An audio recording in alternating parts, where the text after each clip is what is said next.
We are told salt is our most basic need, and life simply cannot continue without it. It's so common that it's almost invisible in modern life. It's in nearly everything. We add it without thinking, a pinch here, a sprinkle there, and it just makes food taste right. But is it really as indispensable as we believe? Welcome to Look Again, the channel where we do not tell you what is true, but where we question what you accept and assume to be true. To be fair, salt has always been part of human life. It preserved food, it was traded, valued, even used as currency. And nutritionally, we're told the body needs it as a major constituent. So the idea that salt is essential doesn't feel strange at all. It feels settled. But let's keep it simple. If salt is truly essential, what exactly tells us we need it? And if it is indispensable, why does its continuous use create severe health conditions such as heart attack, kidney failure, and many others? So if we watch really closely, the desire for salt rarely appears on its own. It always shows up in relation to food. A meal feels flat, something seems missing, so we add salt, and suddenly it feels complete. But before adding anything, what exactly is missing in that moment? It is really something that our body craves or requires? Is it the body asking or the taste expecting? And interestingly, when intake is increased beyond a certain point, a certain threshold, the body does not remain indifferent. Thirst comes up, bloating, swelling, headaches, an overall disturbed balance or spirit, if you will.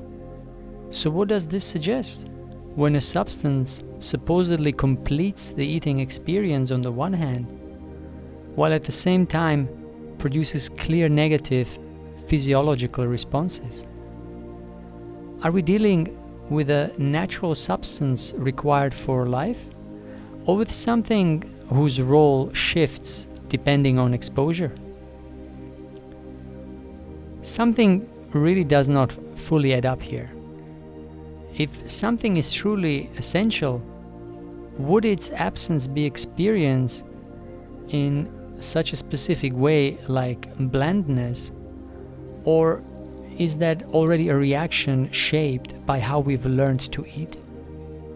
And if the same substance can feel both necessary and yet only noticeable in contrast, what exactly are we calling need in that moment? Because maybe the question isn't only what salt is, but what happens when the same kind of addition appears again and again across different foods in slightly different forms until it starts to feel normal. And here we have to look at some layers to deepen our understanding. The layer number one is the direct sensation. Consider some other staple food. For example, some foods are eaten as they are, fresh, ripe, unchanged, like fruits. Nothing needs to be added, nothing needs to be adjusted. The experience feels and is complete. Then there are other types of foods that almost never appear that way unless they are in some shape or form transformed, cooked, processed, prepared in some way. And even then, something still is not right, something still is missing, until that something is added on top. It could be salt, it could be spices or other condiments. So what exactly is being completed here? Is it really the food itself, or just the way it's being experienced? And are we really eating our natural food, or just trying to convert something that is not natural into something that we will like? Now the layer 2 has to be stimulation and habit, because what happens over time? The same pattern repeats. Food plus stimulation, be it salt, spices, or other condiments, again and again and again, at first stand out. You notice it. You feel stronger, more intense, it's more satisfying, the experience. But after the while, the same amount of salt, spices, etc. is no longer something extra. It becomes a baseline. And to have the same experience, we have to add more. So when it's missing overall, the experience simply doesn't feel good anymore. It feels incomplete.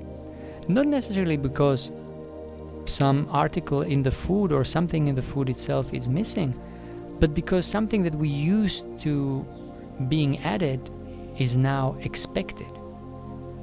And there is an observation done by Herbert Shelton in his monumental book, The Science of Fasting, where he touched on this subject and stating that none of these, let's say, expectations represent hunger at all, but are symptoms of habitual stimulation. They are produced by the habitual stimulation. Because if our response can be shaped through repetition like this, what kind of desire are we actually experiencing? And this brings us to also to the layer number 3, where we want to look at what stimulation actually leads to. Because if that stimulation is repeated, there has to be some kind of impact when it's happening continuously over time. Salt isn't neutral on the tongue, it is sharp, it activates quickly, it changes everything how we perceive the food. And we already talked about the negative effects. But what happens then to our sensitivity, to the nerve endings, when something like that is applied repeatedly? Because stimulation doesn't just add something, it also begins to override what's already there. Some observations even suggest that this kind of repeated stimulation may not simply enhance perception, but actually alters it. Irritation, followed by adaptation over time, a reduced ability to register more subtle signals. Henry Lindlar, in his fantastic book, I really recommend anybody to read it, The Nature Cure, wrote that strong spices and condiments stimulate at first, but in time produce weakness. And if that's the case, then what we experience as enhancement might not stay enhancement for long. It might slowly become something else. And if sensitivity shifts, then the same level of input may no longer produce the same response. And what happens then? There is a simple observation that kind of extends this pattern and is coming from Dr. Densmore in his book, How Nature Cures. Salt and high seasonings induce the desire for stronger stimulants.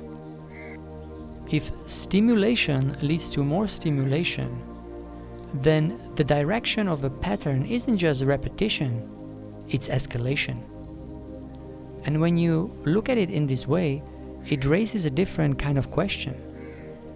If sensitivity changes through repeated stimulation, then what begins to feel normal over time? And what no longer registers at all? Are we really just numbing ourselves?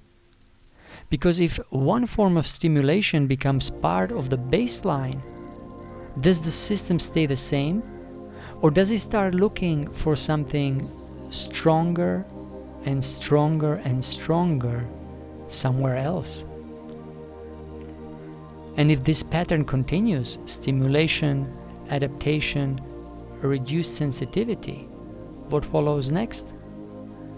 If the same input no longer produces the same effect, what tends to replace it?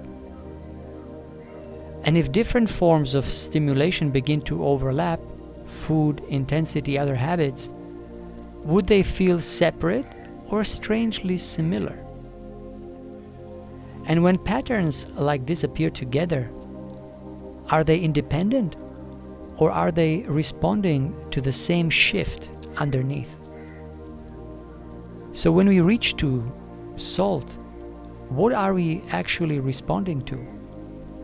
A requirement or something that we've learned to feel like one? And if something this ordinary can quietly shape what feels necessary, what else might be forming in this way without us noticing?